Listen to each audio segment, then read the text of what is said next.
नमस्कार साथियों। स्वागत है आप सभी का एक बार फिर से कैम्ब्रिज गुरु के इस ऑनलाइन चैनल पर, जिसमें हम एक नई सीरीज शुरू कर रहे हैं क्लास 12 के अप्लाइड मैथमेटिक्स की, राइट। और उसमें हम चैप्टर नंबर 1 शुरू कर रहे हैं, नंबर्स क्वांटिफिकेशन वाला और न्यूमेरिकल एप्लीकेशन। उसमें हम आई थिंक 2 या 3 टॉपिक्स कर चुके हैं। तो नेक्स्ट टॉपिक जो प्रीवियस टॉपिक था वो आपकी स्क्रीन पर दिख भी रहा है कि वो हमने एलिगेशंस एंड डाइल्यूशंस, उस पर हमने कुछ 1-2 वीडियोस बनाई थी। नेक्स्ट टॉपिक है बोर्ड्स एंड स्ट्रीम का। इसमें है क्या कि हम ये वैसे कुछ क्वेश्चंस, क्योंकि ये लीनियर इक्वेशन पे इन टू वेरिएबल्स पे बेस्ड हैं, तो हमने क्लास 10th में, अगर आपको याद हो, सीबीएसई में इस तरह के क्वेश्चंस किए हैं कि जिसमें there is a boat and boat is flowing in a stream.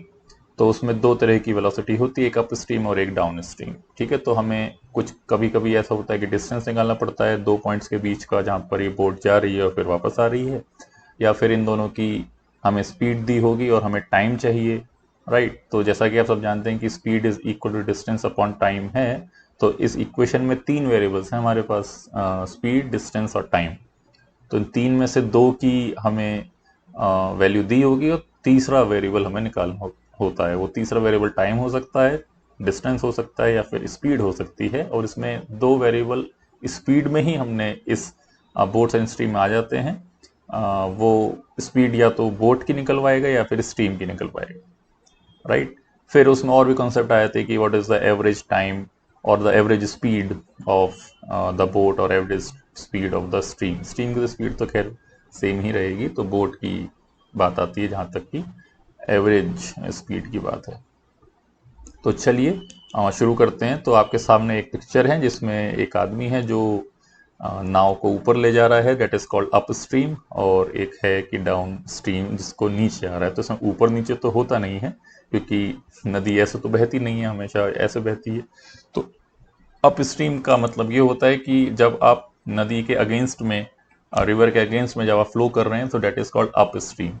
ठीक है, तो जब हम अगेंस्ट में जाते हैं तो स्पीड जो है वो बोट की वो कम होगी, क्योंकि उसका जो अगेंस्ट में रेजिस्टेंस आ रहा है वो स्पीड ऑफ स्ट्रीम है। तो बोट की स्पीड और स्ट्रीम की स्पीड, इन दोनों में सब्ट्रैक्शन होता है। तो अगर आपको याद हो 9th और 10th में, मुझे पता नहीं फिजिक्स में ये कॉन्सेप्ट अभी 9th-10th में है या 11th-12th में है, तो एक हम पढ़ते थे रिलेटिव वेलोसिटी। तो जैसे मान लीजिए आप ट्रेन में बैठे हुए हैं और एक बराबर से ट्रेन है, तो अगर वो दोनों सेम डायरेक्शन में चलते हैं तो आपको ऐसा लगता है, और सेम स्पीड है, तो ऐसा लगता है कि आप स्टेशनरी हैं। ठीक है, और दूसरा स्टेशनरी है, लेकिन जबकि दोनों की वेलोसिटी सेम चल रही है। तो जब डायरेक्शन दोनों की एक तरफ होती है, speed of both the trains is are in the same direction, तो हमें लगता है कि वो स्टेशनरी है। सो यहाँ पे कॉन्सेप्ट आता है रिलेटिव स्पीड का। तो अगर मैं बोलूँ कि आपकी स्पीड, आपकी ट्रेन की स्पीड बराबर वाली ट्रेन की स्पीड के क्या, किस रेस्पेक्ट में उसकी वैल्यू क्या है, तो आप बोलेंगे क्योंकि स्टेशनरी दिखता है, it appears to be stationary, तो उन दोनों की स्पीड का सब्ट्रैक्शन होता है, तभी वो जीरो लगता है कि मैं स्टेशनरी। ठीक है, इसका उल्टा, तो उस केस में when both the trains are in the same direction, so relative velocity of train A with respect to B is 0, तो उस केस में हम दोनों की स्पीड को माइनस करते हैं, v1 माइनस v2। ठीक है, अब अगर ये दोनों अगेंस्ट में आ रही है, मतलब एक इस डायरेक्शन में जा रही है और एक इस डायरेक्शन में जा रही है, तो हमें ऐसा लगता है कि स्पीड ऑफ दूसरी वाली ट्रेन की बहुत ज़्यादा है, क्योंकि उस केस में स्पीड दोनों की ऐड होकर ऐसा लगता है कि ये दोनों, मतलब उसकी स्पीड इतनी ज़्यादा है, राइट। तो अगर कॉन्सेप्ट सेम डायरेक्शन के केस में सब्ट्रैक्शन है, अगर ये कॉन्सेप्ट में आता है, तो इसका उल्टा ये है कि अगर वो अपोजिट डायरेक्शन में आएंगी तो डेफिनेटली दोनों की स्पीड ऐड होकर ही हमें ऐसा लगता है कि वो स्पीड उस ट्रेन की बहुत ज़्यादा है, राइट। तो स्ट्रीम और बोट के केस में यही चीज़ अब बोट और जो स्ट्रीम है उनकी वेलोसिटी पे लगती है। तो अगर आप along the direction of stream जाते हैं, ठीक है, थोड़ा सा इसमें डिफरेंस है, इसमें रिलेटिव वेलोसिटी नहीं है, लेकिन कॉन्सेप्ट को ऐसे ही समझेंगे कि अगर आप स्ट्रीम के साथ जाते हैं, ठीक है, तो आपको जाने में समय कम लगेगा। अगर आप और आपकी जो स्ट्रीम है, बोट की वेलोसिटी और रिवर की वेलोसिटी अगर सेम डायरेक्शन में है, तो एक तरह से आपकी वेलोसिटी में उस स्ट्रीम की वेलोसिटी ऐड हो गई। ठीक है, ज्यादा। ऐड क्यों बोल रहा हूं, क्योंकि एक समय को करने पे, एक डिस्टेंस को कवर करने पर आपको समय कम लगेगा, क्योंकि उसकी वेलोसिटी आप में ऐड हो गई, राइट। सिमिलरली अगर मैं अप स्ट्रीम जाता हूं, अगेंस्ट द स्ट्रीम जाता हूं, upstream means I am flowing against the stream, तो उस केस में आपको समय ज्यादा लगेगा, क्योंकि अब क्या है, अब इसमें रेजिस्टेंस आ रहा है आपकी बोट की वेलोसिटी पे, स्ट्रीम का रेजिस्टेंस आ रहा है, तो टाइम ज्यादा लगेगा, राइट। तो जब मैं अगेंस्ट द जाता हूं तो मेरी वेलोसिटी कम हो जाएगी, राइट। और जब मैं साथ जाता हूं स्ट्रीम के तो मेरी वेलोसिटी बढ़ जाएगी। तो स्ट्रीम के केस में हम टाइम के कॉन्सेप्ट में लगेंगे, टाइम मुझे ज्यादा लगेगा when I am going up stream, और टाइम मुझे कम लगेगा when I am going down stream. ठीक है, तो इन सब से हम खेलेंगे, और एक ही इसमें फॉर्मूला लगेगा, speed equal to distance upon time. ठीक है, इस कॉन्सेप्ट को एक क्वेश्चन से समझते हैं, फिर ज्यादा क्लियर आएगा, राइट। बस दो ध्यान रखें आप कि speed in down stream is, down stream मतलब रिवर के साथ, राइट। तो उस केस में speed of the stream plus stream of boat, दोनों की वेलोसिटी ऐड हो जाती है, क्योंकि मैं उसके साथ में जा रहा हूं। और अप स्ट्रीम के केस में आप स्ट्रीम के अगेंस्ट में जा रहे हैं, तो दोनों की वेलोसिटी कम हो जाएगी, एंड वी ऑलवेज एज्यूम कि speed of boat is greater than stream velocity of stream, speed of boat is greater than speed of stream, ये हम ध्यान रखेंगे हमेशा कि बोट की stream speed, sorry, is greater than stream की speed. ठीक है, तो आइए शुरुआत करते हैं पहले क्वेश्चन से और देखते हैं कि क्या है। बहुत आसान है कि पहला कह रहा है कि a boat can row upstream at 10 kilometre per hour and downstream at 18 kilometre per hour, right. So find the speed of boat in still water and speed of the stream. तो इसमें solution ये है आपका simple कि अगर up stream है, सो velocity of, I would say कि v of boat is 10 and v of not boat is 10, I'm sorry। ठीक है, अप स्ट्रीम की 10 है, तो मान लेते हैं कि let speed of boat is b and speed of stream is s। ठीक है, वैसे तो वेरिएबल x और y लेके चलते हैं, लेकिन आप b से बोट देखें और s से स्ट्रीम देखें, तो अप स्ट्रीम में जैसा आपने अभी सुना होगा कि अप स्ट्रीम में वेलोसिटी दोनों की ऐड हो जाएगी, या सब्ट्रैक्ट हो जाएगी, सॉरी, है ना। तो मैं बोलूंगा कि b माइनस एस, अप का मतलब है कि you are flowing against the river, down का मतलब है कि नीचे जा रहे हो, नीचे जा रहे हो तो उसकी वेलोसिटी बढ़ती है ना। तो along the river is a down stream, against the river is up stream. So up stream में अगेंस्ट द रिवर है तो वेलोसिटी कम होगी, सो b minus S value is 10 and down stream this is b plus S, this is 18। ठीक है, अब हमारे पास दो equation सामने हैं, दो वेरिएबल्स हैं, इन सबको आप, इन दोनों को सॉल्व कर सकते हैं। सो इन दोनों को अगर मैंने जोड़ दिया, so 2b is 28, so velocity of boat is coming out to be 14 kilometre per hour and value of s is 18 minus b, तो स्ट्रीम की वेलोसिटी 4 किलोमीटर पर आवर। ठीक है, सिंपल उस पर था कि when we have to add and when we have to subtract the stream of boat and streams, speed of boat and stream, bar bar stream बोल रहा हूँ।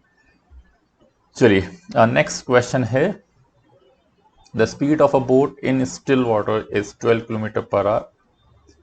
ठीक है, तो सॉल्यूशन में हम पहले ही लिख लेते हैं कि speed of boat denoted by b is 12। It takes twice as long as to go upstream to a point as to return downstream to a starting point। तो मान लेते हैं ये स्टार्टिंग पॉइंट है और ये आपका फिनिशिंग पॉइंट है। यहाँ से जब आप अप स्ट्रीम जा रहे हैं तो वेलोसिटी बोल रहा है स्टिल वाटर में 12 है, so this means b value is 12। ठीक है, और रिवर की वेलोसिटी मैंने मान ली s, right. So it takes twice as long as to go upstream. Upstream में ऑब्वियसली क्योंकि स्पीड कम है तो समय ज़्यादा लगेगा, तो अप स्ट्रीम का टाइम मैंने मान लिया t1, right. This is time taken for upstream and T2 is time taken for downstream. ठीक है, तो इसमें रिलेशन बोल रहा है कि जो अपस्ट्रीम का टाइम है ये ट्वाइस है T2 का। ठीक है, तो अब हम इनकी वैल्यू देखेंगे, राइट। तो ना तो हमें डिस्टेंस दिया ना कुछ दिया, राइट। तो we will assume that this distance from starting point to finishing point is your D से डिस्टेंस वेरिएबल मान लिया। ठीक है, अब यहां से आप ऊपर जाएं या ऊपर से नीचे आए, डिस्टेंस दोनों में सेम रहेगा। ठीक है, ऐसा तो नहीं है कि आप यहां से अगर आप मान लीजिए एक बैंक से दूसरे बैंक की तरफ जा रहे हैं, दूसरे किनारे पे जा रहे हैं, तो ऐसा तो नहीं है कि उसकी लेंथ बढ़ गई रिवर की, वो तो वही रहनी है। तो distance will remain same in this case. तो हमारे पास फॉर्मूला है कि speed is distance upon time, so time is distance upon speed. So if I talk about time 1 means जो अपस्ट्रीम का टाइम है, so this is your total distance over velocity during upstream which is x minus Y या फिर b minus S, B for boat, S for stream. तो इसी वजह से आप ये देखेंगे कि अगर B माइनस एस की वैल्यू कम होगी compare to B plus S, तो अगर B माइनस एस कम है तो ऑब्वियसली P वैल्यू ज़्यादा है। ये शायद थोड़ा ज़्यादा हो गया, अभी मैं इसको लिख देता हूँ। और अप स्ट्रीम का टाइम जो है, not upstream, downstream का is D by B plus S, क्योंकि डाउन स्ट्रीम में velocity is B plus S, upstream में B माइनस एस। तो मैं ये बोल रहा था कि B प्लस एस की वैल्यू क्योंकि ज़्यादा है compare to B minus S obviously, तो ये वैल्यू ज़्यादा है तो टाइम की वैल्यू कम होगी।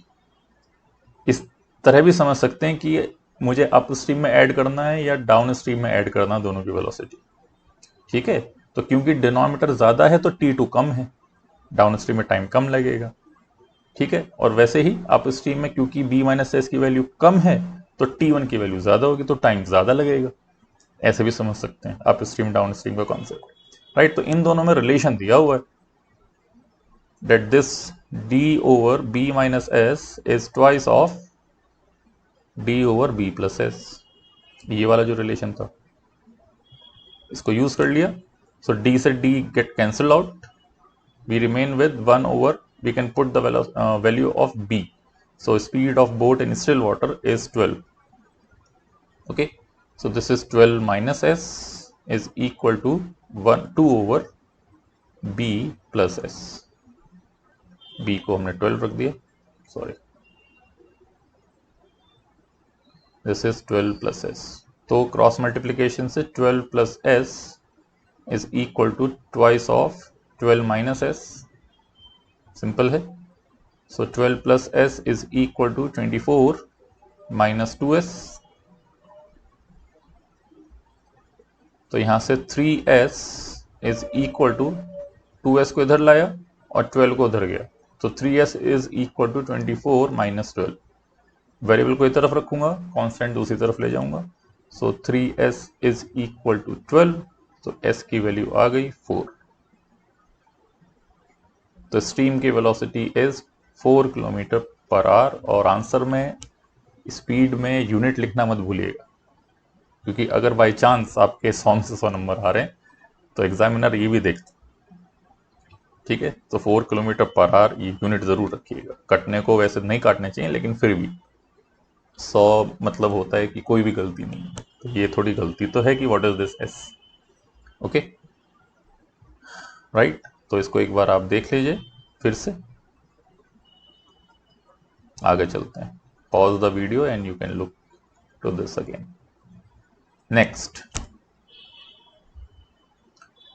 ये बोल रहा है कि find the average speed of a boat in a round trip between 2 places 20 kilometre apart. ठीक है, अब क्या है कि there are 2 places, let us say A and B, and the distance between these 2 places is 20 kilometers। ठीक है, सो अब एक क्या है कि राउंड ट्रिप होना है बोट का। ठीक है, तो मान लेते हैं कि स्ट्रीम की वेलोसिटी भी ऐसे चल रही है और बोट की वेलोसिटी भी ऐसे, तो ये डाउन स्ट्रीम हो गया और अप स्ट्रीम हो गया। ठीक है, वैसे देखेंगे तो बोल रहा है कि if the boat speed of the boat in still water is 10 means value of B is 10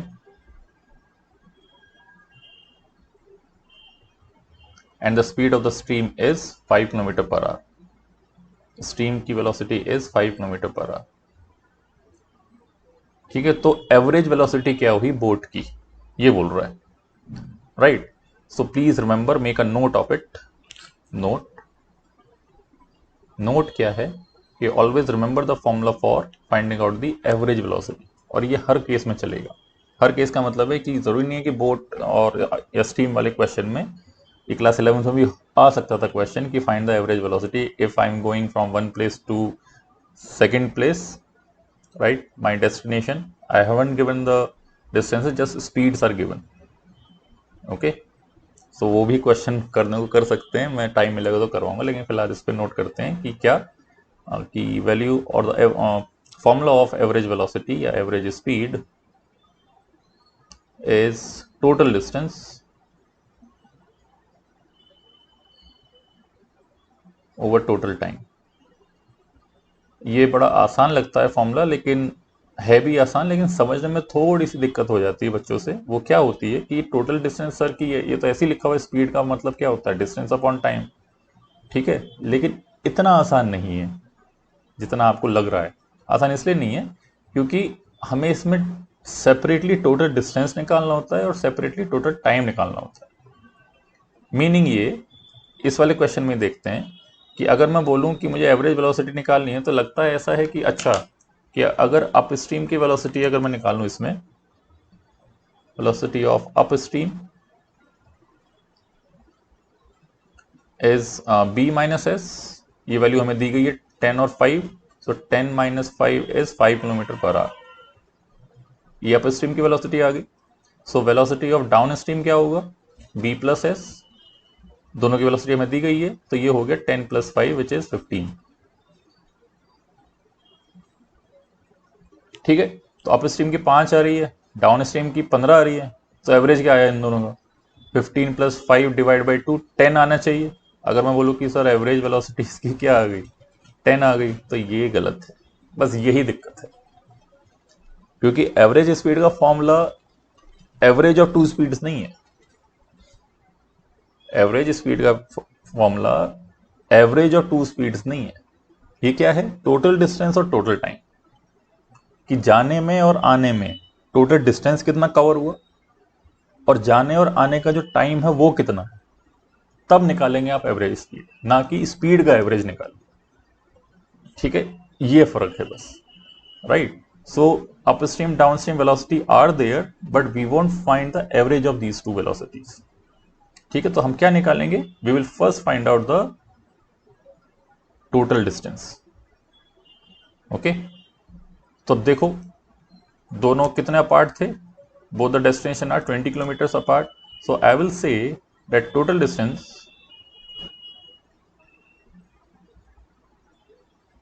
is 20 plus 20 which is 40 kilometers। ये बात यहां होगी। Now I will find out total time. So time during up stream denoted by t1 is distance upon time, क्योंकि जाने के लिए कुछ, अब देखिए एवरेज बाद में निकलेगा, अभी तो देख रहे हो कि टाइम कितना लग रहा है एक ए पॉइंट से बी जाने में, अप स्ट्रीम अगर इसको मान रहे हैं। ठीक है, तो अप स्ट्रीम का टाइम t1 बोल रहा हूं, यहां से वहां जाने में टाइम कितना लगेगा, तो डिस्टेंस देखें आप विच इज 20, और स्पीड है, अप स्ट्रीम में स्पीड आ रही है 5, तो साहब जाने में आपको 4 आवर लगते हैं, जाने में 4 घंटे लग गए। ठीक है, आने में अगर मैं बोलूं distance will remain same 20, but speed in this case is going to be 10 plus 5 which is 50। ठीक है, तो this is 5 4 by 3, 1.3 something hours लग रहे हैं इसको। ठीक है, quarter of a 1 and a quarter of hour, सवा घंटा करीब लग रहा है इसको आने में, क्यों, क्योंकि डाउन स्ट्रीम। ठीक है, तो अगर मैं बोलूं कि what is the total time, तो टोटल टाइम कितना हुआ, दोनों को जोड़ दो, 4 plus 4 by 3 mean 16 by 3 hours. इसको फ्रैक्शन में रखना, बाद में देखेंगे इसको। Right, now you have total time, now we have total distance 40, now you will apply the formula of average speed which is total distance over total time. So average speed of the boat is total distance 40 over total time 16 by 3, meaning 120 over 16।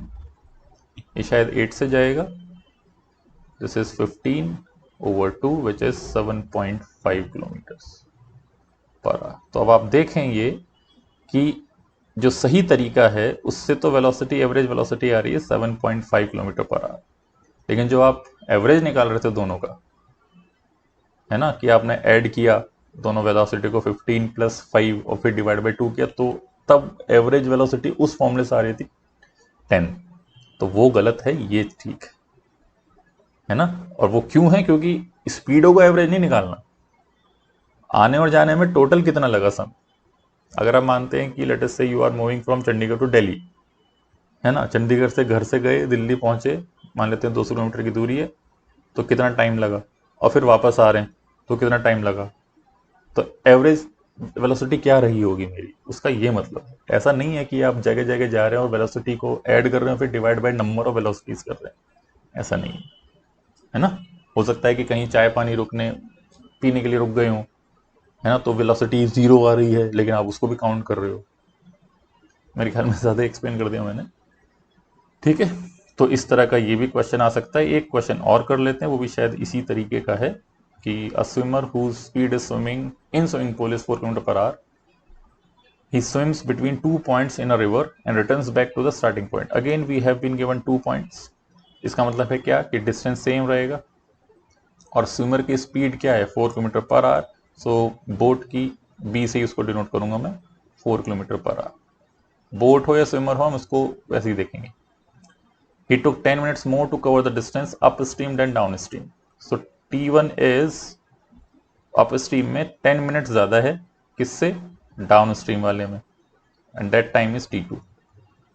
तो देखो speed अगर kilometres per hour में दी हुई है तो हम इस time को भी आवर्स में लेंगे। So you just divide this by 60, meaning 1/6 plus T2। ये रिलेशन आ गया अपस्ट्रीम टाइम और डाउनस्ट्रीम टाइम में। अब देख लो क्या क्या दिया हुआ है, ठीक है। तो T1 निकाल लो because distance is not given to us. Distance आपको बहुत ही रेयरली दिया जाएगा, ये ध्यान रखिएगा, है ना। तो अगर डिस्टेंस नहीं दिया है और एक डिस्टेंस कवर कर रहा है वापस आ रहा है तो उसको डी मान लो, क्योंकि वो वापस भी आ रहा है तो टाइम निकालने में वो कैंसिल हो जाएगा, ठीक है। तो और डिस्टेंस तो खैर पूछ ही रहा है इस केस में, तो हम क्या करेंगे, let us assume that distance is D, right. So according to relation time speed and distance, time is distance over speed, so T1 is d over speed of the stream is given as 2, okay, so value of s is 2, ठीक है। तो up stream की velocity क्या होगी 4 - 2 विच is d/2, ये आ गया आपका hours में, राइट। अब हो रहा है डाउन स्ट्रीम का time, distance will remain same, in this you will add the speed of swimmer and the stream, so this is d/10 hours में, राइट। इन दोनों में रिलेशन दिया हुआ है कि T1 which is d/2 is equal to, ये वाली यूज कर रहे हैं, d/2 is 1/6 plus T2 means d/10। तो यहां से मैं कॉमन ले सकता हूं क्या 2, so d is equal to 1/3 plus d/5, d को एक तरफ लेके गया, so d minus d/5 is equal to 1/3, 5 - 1 is 4, d/5 is equal to 1/3, that means d is 5/12 kilometres,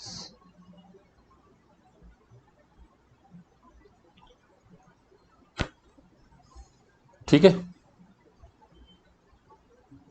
5/12 kilometres, 1 kilometre भी है नहीं, राइट। तो इस तरह से आप देख रहे होंगे कि कहीं कहीं ये डिस्टेंस निकलवा रहा है, कभी एवरेज वेलोसिटी निकलवा रहा है, कभी ये दोनों की स्ट्रीम की, दोनों स्ट्रीम की भी और बोट की वेलोसिटी निकल रहा है, राइट। तो there will be a variety of questions book में, जो ML अग्रवाल से ही मैंने क्वेश्चंस लिए हैं, ये भी मैं ज़रा बता दूं, सब ज़्यादातर हम ML अग्रवाल को ही फॉलो करेंगे, और कुछ कुछ जो CBSE की बुक है उससे भी कुछ क्वेश्चंस लिए हैं मैंने, पहले भी लेता आया हूँ, मतलब जो शुरू के मैंने 3-4 वीडियोस बनाई है उसमें कुछ क्वेश्चन CBSE की जो ऑफिशियल वेबसाइट पर बुक्स दी हुई है रेफरेंस के लिए, उससे भी लिए जाएंगे कुछ क्वेश्चंस। तो ML अग्रवाल में बहुत सारे फॉर्मूलेस दिए गए हैं, हर क्वेश्चन का फॉर्मूला, तो वो फॉर्मूले सभी याद करने की ज़रूरत नहीं है। अगर आप बेसिक IQ से अगर इन क्वेश्चंस को करेंगे तो फॉर्मूले की ज़रूरत ही नहीं।